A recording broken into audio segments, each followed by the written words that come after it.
Hey guys, Chris here in episode 3 of From Grey to Greatness. As you know, this is a series in which I am logging my journey with Adeptus Mechanicus, starting right from the very beginning with no models, all the way through the whole year as I build, collect, paint and compete with the army.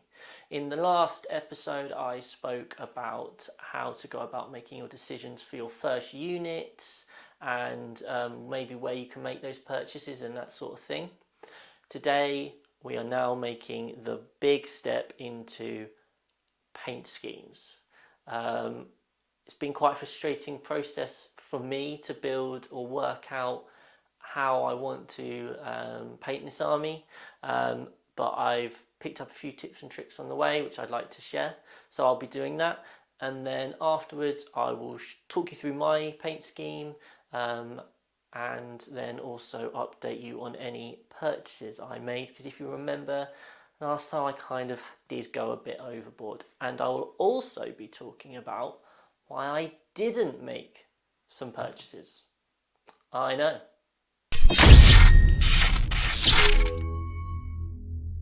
So you finished building your army, you've done the cutting, the filing, the drilling, the super gluing of your fingers together, your tears have finally dried on the base, and now you get to choose your paint schemes. Really exciting moments, but there are of course some things to consider. Now for some people they will just automatically know what they're going to be doing. This could be because they always do the same colours if they're creating a custom scheme, or maybe they just want to follow the box art. On top of that, if you're going to be doing a Space Marine chapter, then obviously if you're Blood Angels, Dark Angels, Ultramarines, whatever, you're going to be following a set scheme.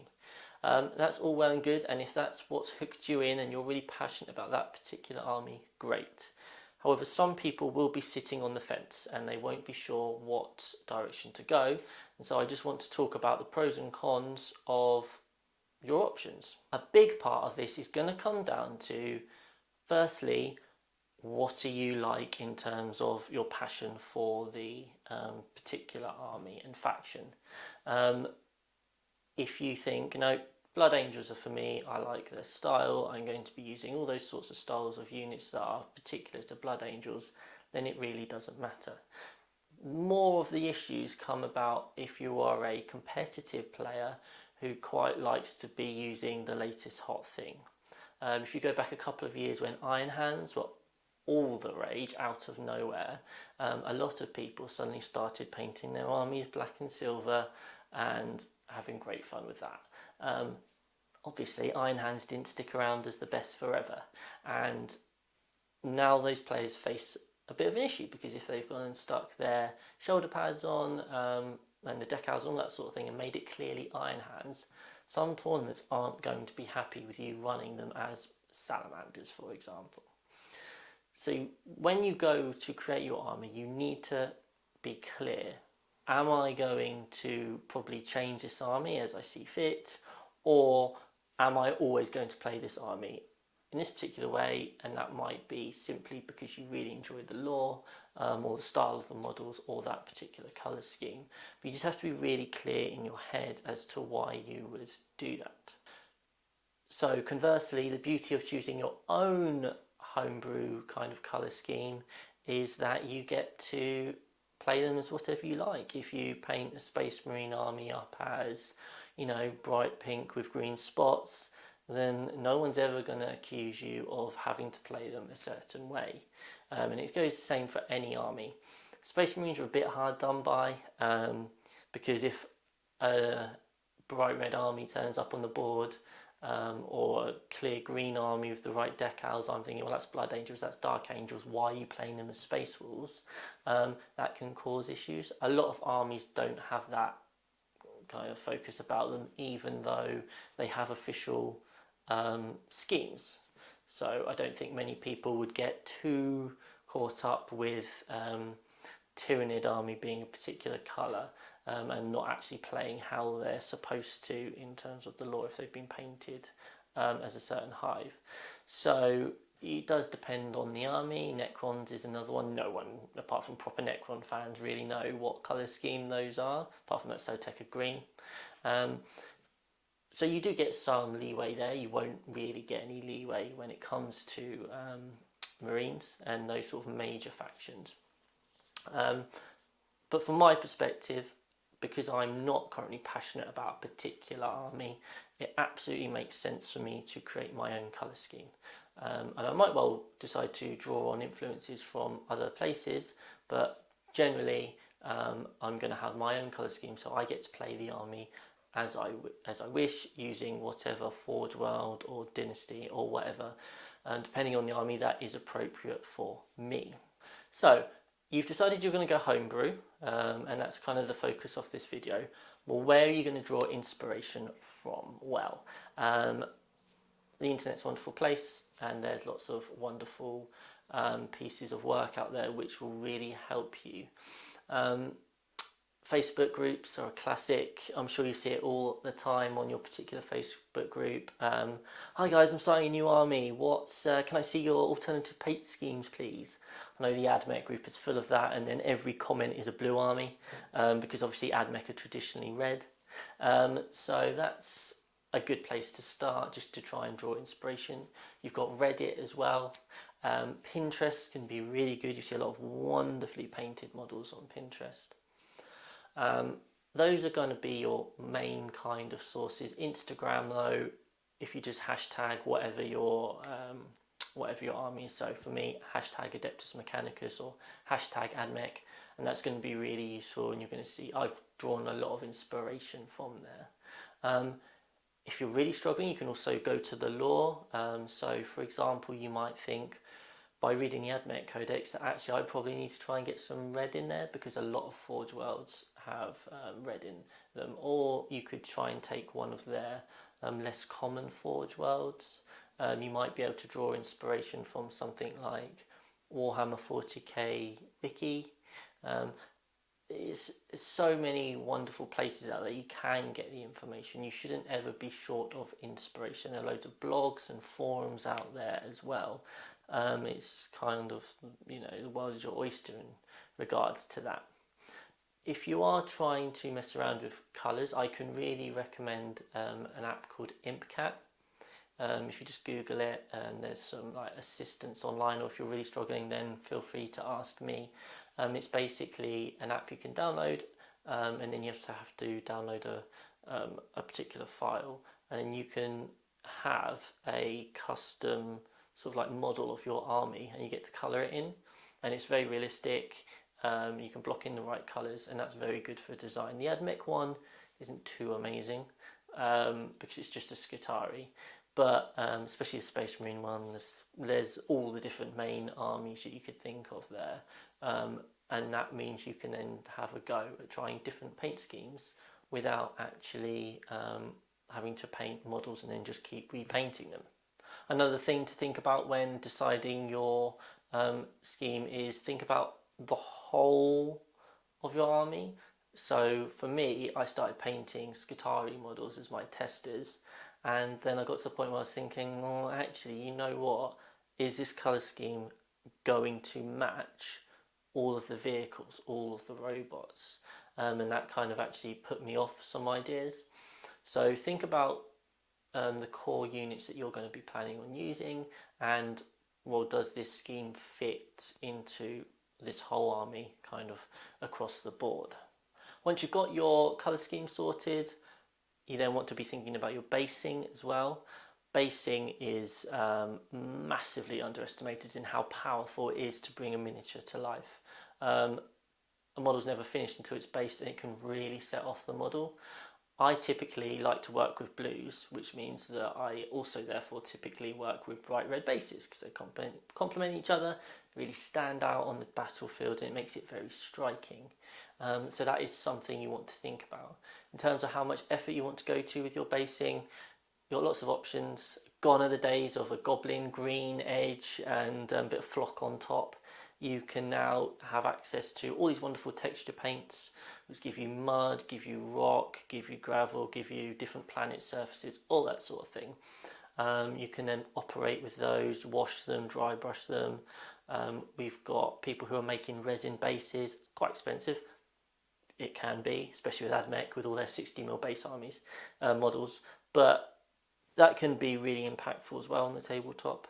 You've got alien tufts, just grass tufts, you've got little rocks, you can make it look like they're on water using resin paint and all those sorts of things. So there's loads of help out there. It's actually not something I'm particularly proficient with. I go for simple and effective usually, but I think you really want to spend a bit of time thinking about it. Don't just go for the same every time, because actually it can really bring the model to life. And you know, even if your paint scheme isn't Golden Demon standard. And then finally we come to the kind of the art of painting. For those of you who are watching, some of you will be very confident painters, some of you brand new to painting. Fortunately, YouTube is a wonderful place. It's got so many great painting tutorials out there. When I first started getting into it, Duncan was my Lord and Saviour, Mr. Two Thin Coats himself, and that was really useful for me just to see all the different techniques. You know, the Warhammer guys have got videos on nearly everything out there, so you can always find something. And there are lots of other painting people out there. I'm not really in a place to recommend them, but hopefully if you know of any really good painting guides, put them in the comments. We do have a couple out there on our page, one for the Mimera Eldar scheme and one for edge highlighting if you want to check out. But yeah, one little thing I've picked up is that just before painting, watch someone else paint. If I watch Duncan paint like a model, then I go and paint it, it just makes me helps me focus. My brain's kind of remembering watching that technique and how he used the brush and all that sort of thing. And it actually does lift my painting up. It's a bit like before you go play in a sports match, you go and watch that particular sport, watch the professionals do it, so then you're psyched up and in that zone. It's exactly the same with your painting. So obviously some people like to paint with music, podcasts, bat reps, but actually painting along to a video not only can be quite therapeutic, but actually if you're watching someone paint, especially the model you're painting, then I think it will probably make that extra 1% difference. So yeah, just give that a go really. So that was a very simple guide on things to consider when painting your army. Obviously I could have gone into a lot more detail, but you know, that bit is kind of aimed more at a beginner point of view really. Let's get on to the good stuff, spending money. So last time we spoke, I had spent £343 and I was already on over 2,000 points. That was in a 2-week period. So what have I been up to since then? Well, let me tell you. I've made one more purchase. Just one, I promise. And that was for something really exciting. I've not got any of these at all. It was, of course, another Iron Strider, 2 more robots. Okay, I know. They're the core of any army, I feel like. I wanted 6 robots. I've now got 6 robots. I feel like I'm going to try and get up to that 5 mark for the Iron Striders, for that shooting. And I'm working my way up there. So £50 for those 2 things. Then on top of that, I've got, I had Christmas, of course. And that involves some presents. So I've now got a start collecting box, and well, I'll have to make a decision about how to build that Dune Rider. And then I've also got 10 priests.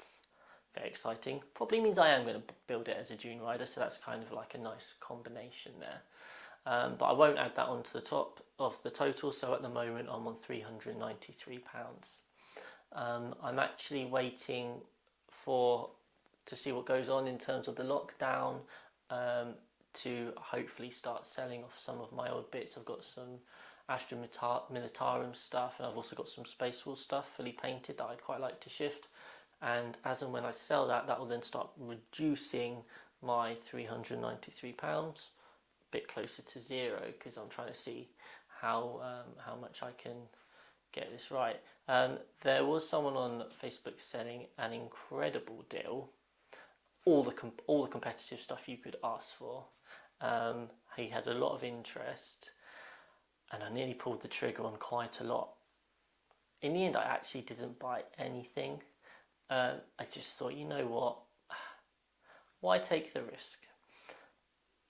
At the moment, there are no tournaments going on. There's nothing going on for the foreseeable future in all reality in England. We have no idea when the next book's coming out for AdMech. It doesn't make any sense to build up a huge collection of grey plastic when something might just get nerfed in the next 2-3 months, and then I've invested a lot of time and effort into it. It's obviously a bit of an interesting game, because if AdMech Codex doesn't come out to September and I've just refused to buy things and just been missing out on the opportunity and being prepared for tournaments when they kick off, it's a bit silly, isn't it? So it's kind of a bit of a balancing act. But I don't, for example, I've bought 10 priests because I like priests. I think they're really strong offensively. If that book comes out in March, April time, and priests lose the ability to go to a 3-up invuln, let alone a 2-up invuln on an objective, are priests good anymore? I don't know. Do they have enough output, or is it the fact that the 3-up invuln is what keeps them going? And that means I don't therefore want to invest in 20 priests. It might well be that some of the tanks just suddenly become garbage. You just don't know. So I don't want to go over the top in any particular direction. I know I have 6 robots, but I can't imagine the robots changing too much. And I think that they could always form a very particular style of list. And they also just look really cool, and I really like the models, which at the end of the day you kind of have to take on board. So yeah, that's kind of where I'm up to now. My points have gone obviously a bit higher by about another 150, so I'm on 2,200, 2,300 points now. Unless I see any incredible deals, I'm not particularly interested in making any more purchases for the time being. So yeah, I'm kind of done there. I would like to get some more breaches, I think, but again, maybe destroyers suddenly get good in a few months' time, so it's quite a tricky one. I'm not a magnetizer. I'm sure many of you out there are. I just can't be bothered. So what about the paint scheme? Well, the moment of truth. If you've been following us on Facebook or Instagram, you will have seen that Forgeworld Xerxes has been announced finally. So yeah, why don't we have a look at the first model I painted for the army, and I'll talk you through how I kind of got to this particular scheme. So as you can see, we've got a beautiful Castellan robot here. With my trial models, what I really liked was a lead belcher undercoat with black Templar contrast over the top, and so that's what we've got going on here. It can get a bit patchy over larger surface areas, so this one actually has 2 coats of the Templar over it, but it still gives it a minor sheen. Then I had to think of the complementary colour. Sotek green is my favourite colour, so I've decided to paint it with that as the highlight colour. So you can see I actually started on the shoulder pads and then gave it that stripe down the middle. Now, for those of you who know me, you'll know that I really struggle keeping to things and just not changing up all the time. So actually each of my robots is going to be different. It's going to have the same base colours, but they'll be used in different ways. They all have different markings. So the next one might have blue chest, for example, or blue shoulder pads. Then I kind of mixed that up with Temple Guard blue and a bit of Baharoth to edge it and that sort of thing. I really hate edge highlighting, but I'm trying, guys. I don't know how you professional painters manage to stick to it. Fair play. But the way I did this was just a Stegodon edge highlight, then a slightly thinner Thunderhawk, then a slightly thinner Rust Grey, or Fenrisian Grey? Yeah, Fenrisian Grey. Whatever the lighter one is. Yeah, Fenrisian. And then little dots of Ulthman in the corners. And that's kind of it. The Goldie Bronze is the same scheme I used for my Necrons. So that's Warplock Bronze, Balthazar Gold, Retributor Armour, Ironbreaker, and then a wash of Agrax. And that's just all dry brushed on. So that kind of covered all the metal parts. You can see that there is some battle damage here. So to do that, I got the end of a sponge, put a little bit of lead belcher on and just dabbed it on. Less is more in this case, so just bear that in mind if you do decide to do a bit of battle damage. And then on the edges of the armour and the scratches, you can see that what I've done is I've used Rhinox hide and just pop that along just to break up the edges, put some scratches on, and any scratch has got an equal highlight of the Ulthuan. Nope, not the Ulthuan, the Fenrisian Grey. And that's kind of the vibe. If you take a look at the base, you'll see that I've used Astro Granite Debris as just the core part. And then I've got some rocks and slate in the garden. I like it because it gives the model a bit more heft, and also just actually the colour scheme offsets well. Controversially, I have gone for a grey base edge. I've always used black, but I actually tried the grey and I really liked it, so I kind of decided to stick with that. Then I've used some Alien Tufts, and you can see they are nice and bright, just bringing out the kind of the model a bit more. I'm actually really happy with how he's turned out. I generally, as I've got on and played more, I've cared less about the painting side of things because I know what damage can happen to models at tournaments, and how I like to prioritise having an effective looking army on the tabletop. So that's what I'm prioritising here. So if you go up right close to him, you won't see any perfect work, but in any sort of distance, hopefully you will see that it's turned out in quite a nice effective way. So I painted one Castellan robot. However, I have also painted a bit more. I have painted 3 breaches. So here are the breaches. As you can see, I've gone for the same colour scheme as the Castellan robots. You'll also see that I've decided to change it up a bit, so I have got some different styles. It works for these 3, and if I end up doing 27 breaches, maybe I'll find it a bit hard trying to produce slightly different models each time. But for now it works, and you can kind of see how I've gone about it. It's the same process, all the same skills.